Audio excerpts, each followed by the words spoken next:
There are seasons when life feels loud.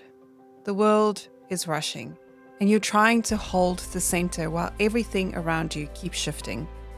And then there comes a moment, usually subtle, quiet even, when you realize it's time to pause, to reflect, to reset the inner landscape before stepping into what's next. Today, we're going to talk about that moment. Because as we edge towards a new year, most people wait for the calendar to tell them who they should become. But purpose driven people, people who want to build something with meaning, they prepare differently. They plan from intention, not pressure. They build from alignment, not hustle. And they lead families and businesses with clarity that comes from the inside out. Welcome to Off Topic but On Point. I'm Odette de Beer, wife, mother, strategist, and a woman who believes that the heart must be touched before the mind can be influenced and the hands can be empowered. With me are two of my closest friends, Pastor Christo Pretorius and Dr. Janine de Cabo. And today, we're going to reflect, reset, and reframe what it truly means to step into the new year better. Let's begin. Good day and welcome to Off Topic but On Point with myself and two of my closest friends, Dr. Janine de Cabo and Odette de Beer.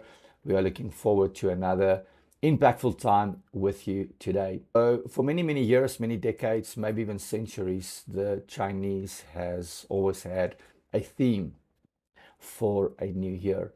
And many of the Western countries and the rest of the world has adopted or adapted to something similar.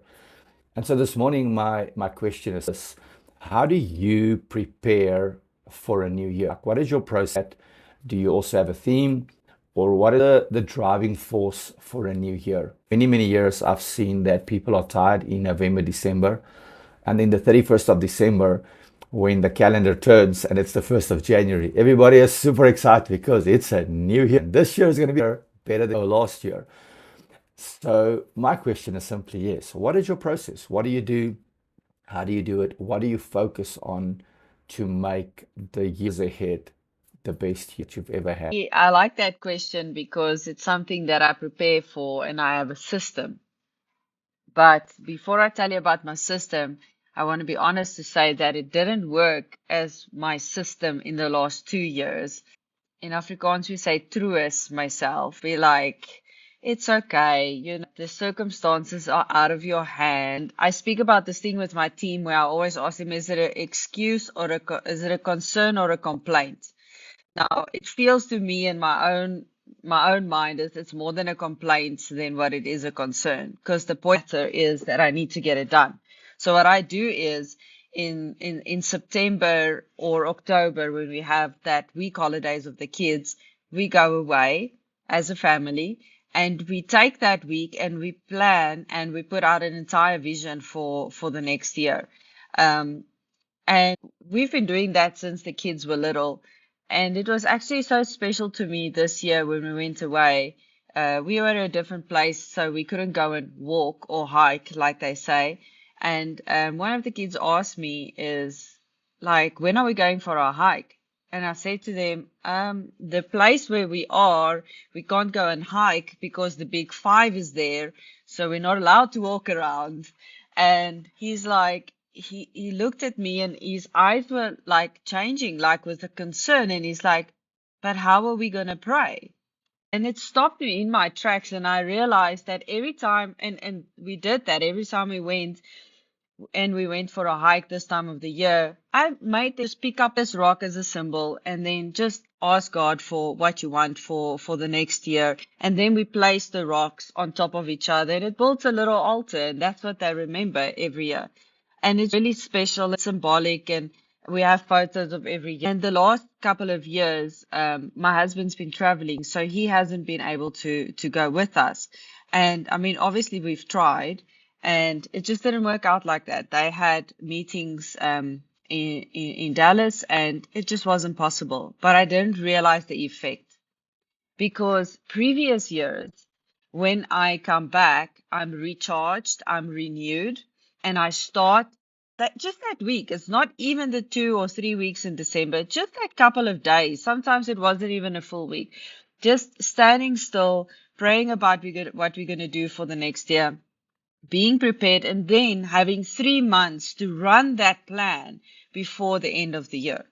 And by that statement, what you were saying earlier is that then by November, December, we're so tired. We miss that because we're so energized with the plan that we're already running for 2026 or whichever year is next, that we don't hit that slump, if I can say that.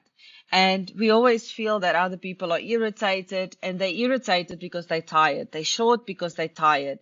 They don't think straight because they're tired. We didn't hit that, and we didn't have that because we took that time intentionally to plan. What I found in the last 2 years is that I'm back in that same box, back in that same wheel where I was before I was doing this many years ago. And it just shows me that how vital that time is. I now know again the difference between doing that versus not doing that properly.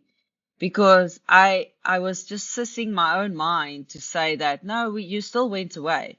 You still went away. No, you didn't, because you were actually working. You weren't planning. You were sitting with your laptop next to the pool watching the kids swim. That's not the idea. So for me, that's, I want to say, the ritual that we've been using for more than a decade actually, and skimping on it in the last 2 years has really had an effect, and it just puts us back in the box that I was really trying to avoid. So yeah, from my side, that's what we do.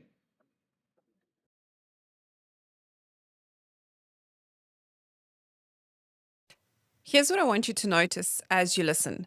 Behind every story you're hearing, the rituals, the planning, the joy jars, the quiet moments of honesty, there's a deeper pattern. A life doesn't become meaningful by accident. It becomes meaningful through micro decisions made consistently and consciously. So as you hear these conversations, don't just consume them. Ask yourself, where is the invitation for me? What needs closing off? What needs carrying forward? And what needs to be released? Take a breath, settle your mind, and let's step back in. That's quite intentional, going away and planning.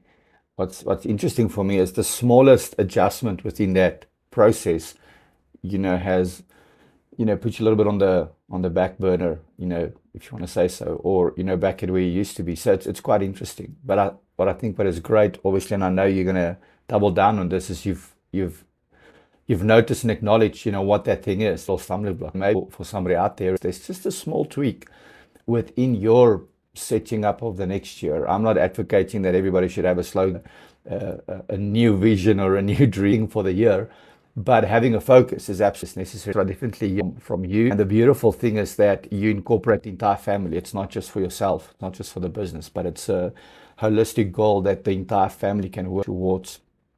Odette, from your side, how is yours similar? Does it Ours differ? is similar. Let us know. We take our time in September to decide what the rest of the year looks like, what the next 12 months will look like. And the past 5 years have been very different. We've had to just roll with the punches. Now I plan my holidays a year or two in advance. So I'm like that's for me, holidays are big. I want to know I've got something coming up and it's something that we're doing together and that kind of stuff. But this past 5 years has been different in that even though I had planned, those things didn't necessarily happen the way I planned, because I have a structured process of planning. We review the year. I'm a firm believer that you've got to first close off before you can start or reopen. So for me, it's about what has this year looked like. So reflecting on what did we do well, what were the things we wanted to do but didn't, and why didn't we? Was it just not important, or did we just not get around to it? That means we need to be more intentional. As a family, we've got a joy jar. So every Sunday we look back on what was the best part of the week, and I'd write it on a Post-it note. And on New Year's Eve, we kind of not kind of, we each read, it was a little bit different when Brianna was small, but we each read a post-it. So we share the 52 post-its among the four of us to look over the year to see what were the things that stood out for us. What did we value in the year? And often it's things like we went to the beach, and then I'm like, okay, how many times did we go to the beach? Let's make little piles. What are the things that we really want to do more of this year? So in that way, we as a family sit and reflect on what happened, where we're going and what we're doing. Johan and I have already started planning for next year. We did it 2, maybe 3 weeks ago. And I was like, okay, I want to do this. He's like, I don't want to do that. I was like, okay, what are we doing? How does this work? Where does this go? And we talk to the kids about it because they get excited about the things. They also want to do stuff. But for me, probably in this year, what's been most important is closing off, understanding what needs to close off in the next couple of months. And I've been very intentional with some of the things that I'm busy closing off because it takes a lot longer than I had anticipated. But closing off specific things so that when January hits, that it's a new, fresh, a clean slate, but not clean slate and clean ideas. It's a clean slate with already thought about things that we are just implementing and rolling out. Yeah, there's a couple of things there that I appreciate. I think the reflection is very important, very crucial to reflect on the things that you've done. So well done on doing that. Maybe I'm doing it, but it's definitely not top of mind, as we say, to close off the year, to make sure that you've closed off all the things that needed to be done. So I'm a little bit of a procrastinator, so I will just do that next year as well. You know, there's some projects at home and things that you want to do. So I think that's something I'm definitely going to take. We also have a joy jar. So I'm glad to hear that you're also doing that. Ours are completely empty for the second year in a row. So just a quick one. Where did it start for you, Odette? Because like we bought one, my wife, and was like, this is a brilliant idea. Just imagine. And we missed last year, and then we said, this year we're going to do it. And we missed it again. So where did you start? Yeah, maybe give me a tip. I know you just got to do it, but how do you continually, every week, Our write it joy down, jar started 5 Yeah. years ago when we moved because we decided that if we're going to do everything different, we might as well do everything different. So I got a jam jar with like a funny clasp. I decorated it myself. I went and I bought stickers. I made it pretty. And really, it's about putting it in front of you because what you see, you become, and you behold. You become what you behold. So mine is in the lounge. She recently posted about it. It's on a little coffee table next to a post-it note and a pen, so we don't have to think about where's the pen, where's this. So everything is ready. And on a Sunday afternoon, after we've had dinner or at lunch, I'll start questioning everyone. Sometimes the questions are hard. What did we do this week? What was the best part of your week? And sometimes it's just I made it through the week, which is fine too. But when we started it 5 years ago, there was a lot we had to let go of. It felt like it was a big death. It was the death of our life. And I had to be intentional about looking for things to celebrate. Because yes, being here, achieving this, coming to this country, super blessed, super grateful. And it came at a cost. And it was hard. Unless you've been through it, I don't think you can understand how hard it was. And that was my way of saying, yes, it's hard, but how do we intentionally find the things that we can celebrate? Because it's very easy to get swept up in the loss. And I didn't want to do that.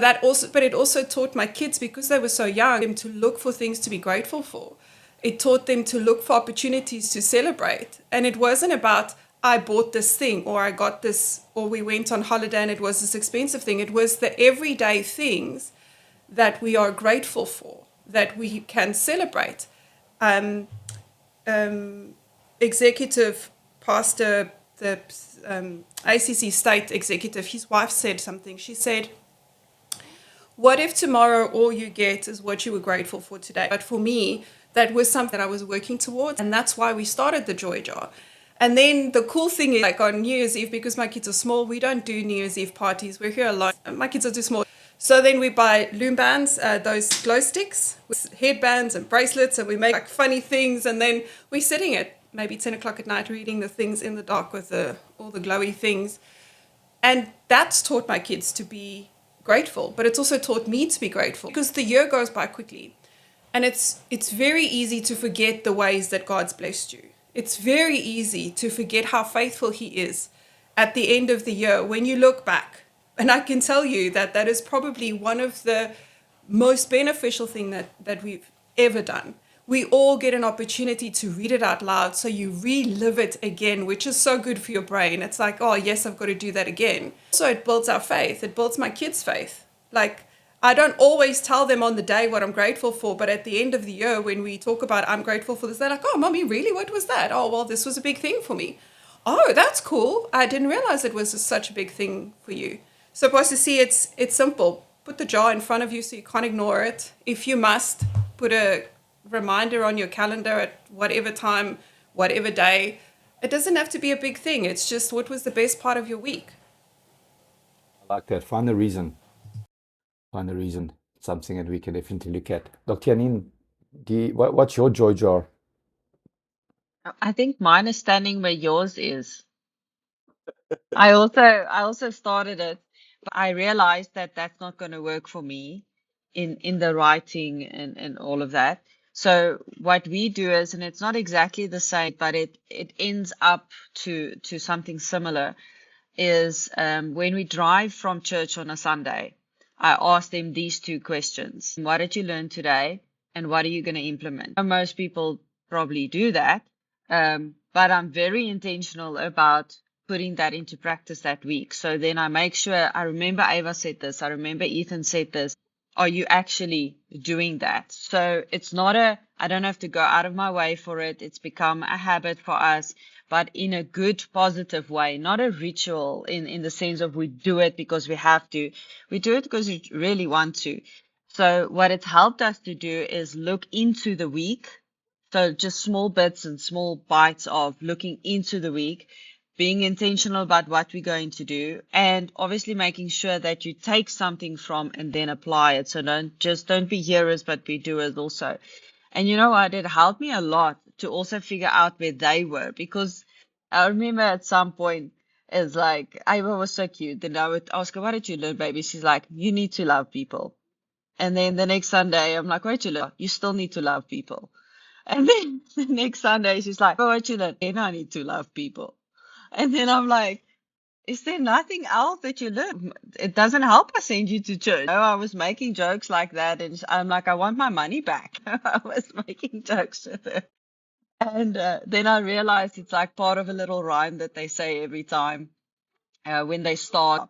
And then I was able to tell her, but you need to just listen a little bit further than that. No, not the first 10 minutes. Like, you need to listen after that. And it helped me to tap into where the kids were, but also help them to be intentional. And funny enough, when we stand on that mountain, putting our rocks, praying at the end of the year, that's the things that I hear. So I don't hear random stuff. I hear a small prayer like, thank you, Jesus, that this year I learned to love people despite of the things that they said, or despite of the things that they have done. And next year, let me have an even bigger heart for love. So it seems so simple at the time, but doing it for so many years, I see how it adds up, how these little things that we do throughout the year has so much value and so much worth, because one day they're going to look back and they're going to be as like, we did this with my parents. It's important for us to reflect. You used the word it's important for us to reflect. It's important for us to capturing moments. Every family will capture moments in a different way. But how are you taking time to reflect? And then how are you taking times to capture those moments? Because those moments that you capture literally produces a ripple effect into your future. That's correct. That's correct. What I'm hearing is it's not just important to plan and set out the year ahead, but it's when you live that year to capture the moments so that you have something of substance to reflect on that then becomes the foundation for the next year. What do you do personally that sort of keeps you on track for the year? Like, just maybe, excuse me, just a personal habit or a personal Can we put a rule in process. place? You can? We can't say prayer, fasting, spending time with God, because we know that's a given. Okay, not those three. Yeah, not those three. Okay. Yeah, just like a practical thing, just personally for you that keeps you on track with everything, because both of you are, first of all, you're a wife. Secondly, you're a mother. So obviously family is important. You both have businesses. You both are extremely busy with business. You both are writers. So I know there's content and time that goes into multiple things. I know that you are both very involved in church as well, and within the community. Your kids in school. So what do you do? I wanted to say, what is your secret hack? But I know Odette doesn't have a hack. So that's rule number 4. The fourth thing that we can't use is a hack. What is the personal process, a personal moment, a personal thing that you've recognized that's unique to you, that helps you to remain on track throughout the year? Is exercise is very important for me. What I realize is after that, my brain is happy, it's awake, it's ready to go. Eating well. Because what I've realized in business is if I don't eat well, then I don't feel well, I don't feel healthy, and I can't give you the output that is necessary to do that. So if I'm eating well, I'm talking about the protein and all the stuff that I need to get and all the nutrients, then I am healthy, I'm happy to do exercise, and I can perform at a much higher level. And that is not just for work, that is for my family as well. It's important for me how I show up, not just at work, but also how I show up for my family. So those two things helps me a lot personally. What I have to refuel. So I like to write. And if writing, I don't mean books all the time. We learn new things every day. So I like to capture that and then put it into an article as an example. So some of my articles for next year is already written just because it's become a routine. And when that thought comes, I immediately take a pen, a paper, my phone, a note, just make a note of it. And then when I have a moment in front of my computer, I write and I get that out. I've learned that that's also a way for me to study, to process new information, keep my brain creative with all the brain rot going on. As much as we want to avoid it, it is becoming part of our daily stuff. And this is also a way to put that, I almost want to say delay, put it to a stop, however you want to say that. And then on the personal side as well is I love to serve. So whether it's my family or whether it's at church, if I can serve them in ways that I know would help, that for me makes a big difference. And yes, studying, but I don't know if I want to use the word study because it's not a degree that I'm after. I'm not particularly studying something, but always learning new things. Like I'm saying, that lifetime learner. If I do these things, and it seems like, oh, wow, you do all of that in a day. It's really possible. I'm not saying I'm studying 4 hours a day, but I'm very intentional and I pay attention to what I can learn. And sometimes it's a something here and a something there. It's a quote from somebody, and that quote unlocks a whole article because I've been thinking about this thing. And that's the last thing I want to say is thinking. I think a lot. I ask a lot of questions and try and discover and figure things out. So when I do that's what I personally do, and that kind of forms part of my everyday. Yeah, it seems like it's a well-defined process that you got going there. A healthy body, A healthy body, healthy then mind, healthy soul, those things is key. And why I say I have to write it down is because I don't have it from 7 to 8, from 8 to 9. I try, and that was one of the things I said to myself. I tried it that way, but I just felt like I failed the whole time. And I was like, but if I just get these things done, in no matter what order, no matter how long, just and not again skimping, like really get it done, then I know that personally for me, I'm making progress. thank you for sharing that.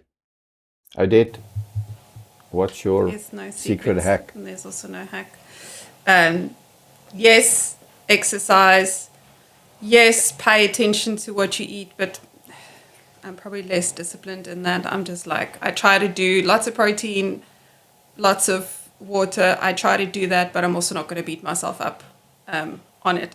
Something I said to a friend last week was that I realized my personal discipline determines my personal success.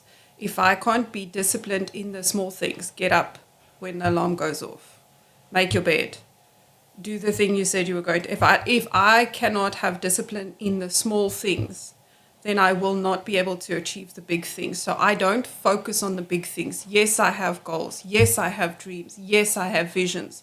But that's not the focus, because that's not what's going to get me there. It's the discipline in the small things. The other thing that I am quite passionate about is integrity as defined as doing what you said you would do when you said you would do it. So for me, it looks like when the kids say, can we go to the park? If I have said yes, whether I want to or not, we are going to the park, because that was my commitment. And that if I do that, then everything else falls into play. Something I've recently started doing a lot more of, but it's always sort of floated in, was reviewing the alignment of things.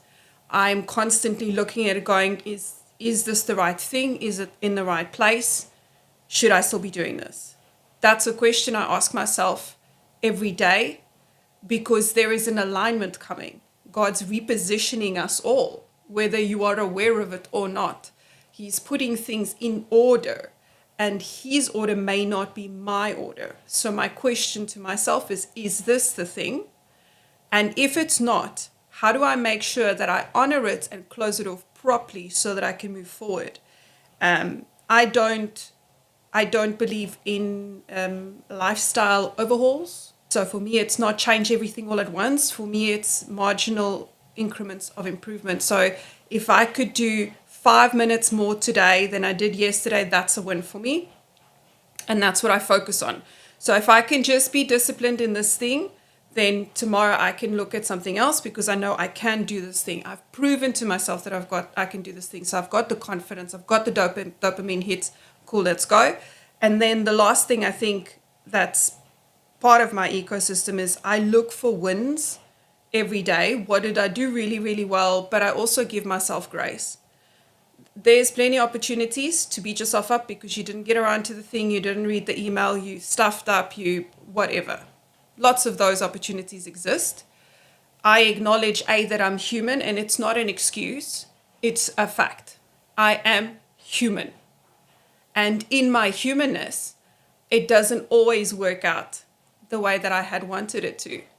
Now, if God is graceful and forgiving, why should I not be towards myself? Please don't hear me say that you can talk yourself into excuses, or that's okay to be mediocre. It's not that.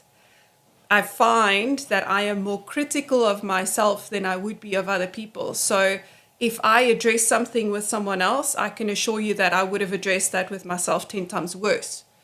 I know that, and therefore I give myself grace. And I create a space so that other people can give themselves grace too. Is it easy? No. Is it something I do miraculously? It really takes a lot sometimes to do it. But that's my ecosystem.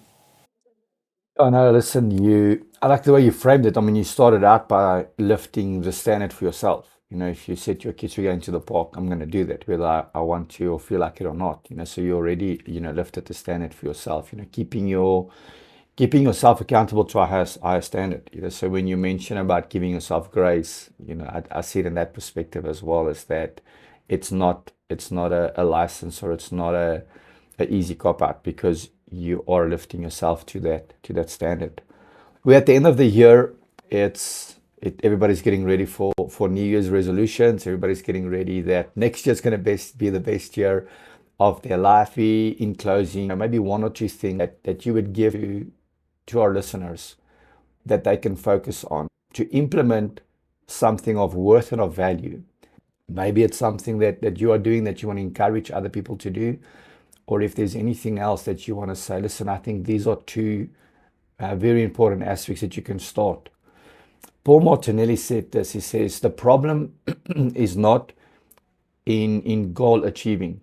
The reason we don't achieve our goals is not in the achieving part. He says it's actually in the goal setting part. We set the goals wrong. We either set the goals way too high, or we set the goals way too low, or it's way too vague. And so that's really where the question comes from, is that how can somebody set themselves up, not for failure, but for success in 2026, the year that is ahead of us? Odette, I really like the way that you said what you just said, because the new trend that I've seen in the last 2 years, if you look at social media, they're pushing us, and I say us because we're all reading it, to be better, to be greater, to go for gold, and to, like, just be the best version of yourself. And I agree we should be, right? But then people were trying that and then they kept failing. So now the new trend is that I choose not to have success, but actually all of these things are excuses. Because I realized that my stuff is not in line for me to be successful. So now I put in all these excuses. And that's why I really like the way that you said what you said, is it's not that you're not working hard. It's not that you're not rising. It's not that you're doing all those things. And within that process, you are finding that you need to give yourself grace. That's part of the process. Where the opposite of that person is still with excuses, still not getting to the stuff, still not doing the stuff, and then saying, maybe this is just not for me, or like I said, all that range of excuses. I think, like with our bodies, we fast to have a reset. I think in December, you need to just have a reset with your brain too. You have to find 3 or 4 days where you do not think, where you do not have to think about even what you wear, what you're going to eat today, what you're going to do. It's like literally whatever happens. If you mean to go to the beach and you land up there that day, great.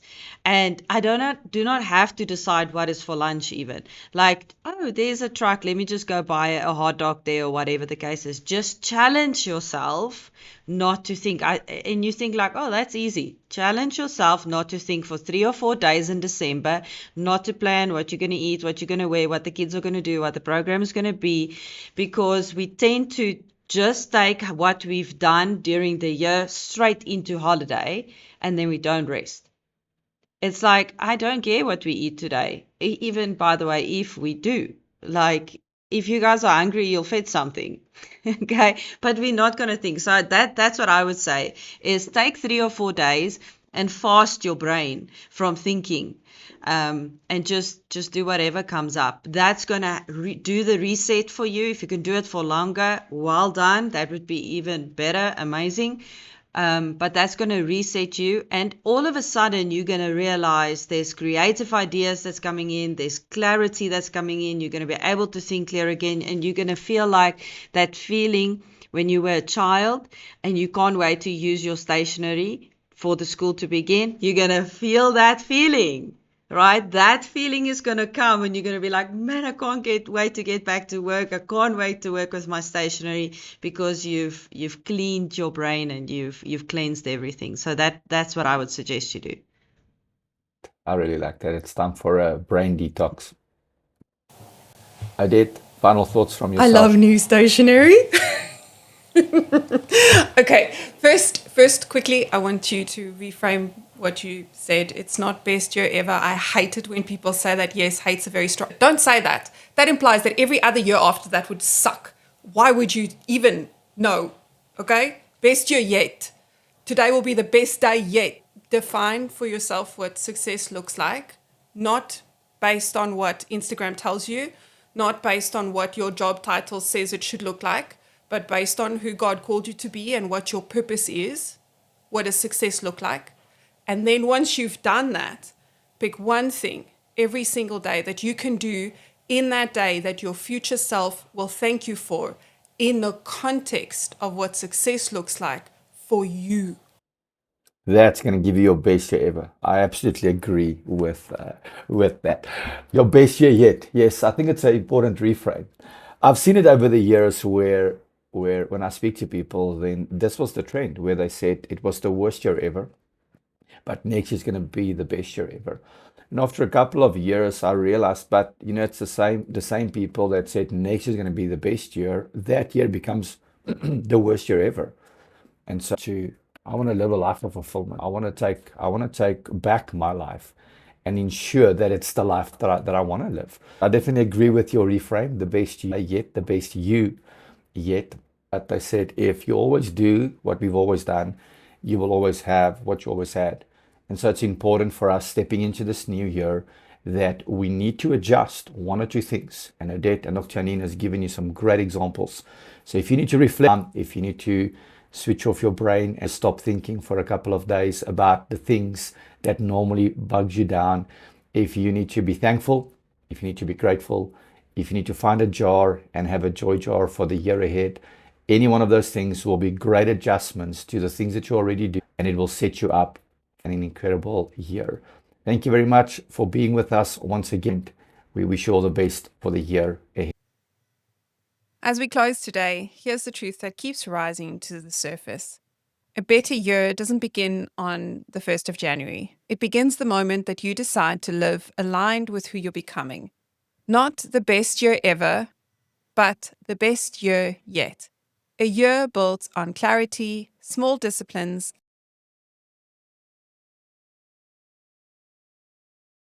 alignment, gratitude, and courage to take one step your future self will thank you for. If you take nothing else from this conversation, take this. Success doesn't come from setting ambitious goals. It comes from setting aligned goals and then showing up steadily and faithfully in the small things. Thank you for being with us today. I'm Odette de Beer, and remember, every great movement begins with a single voice. Maybe it's yours.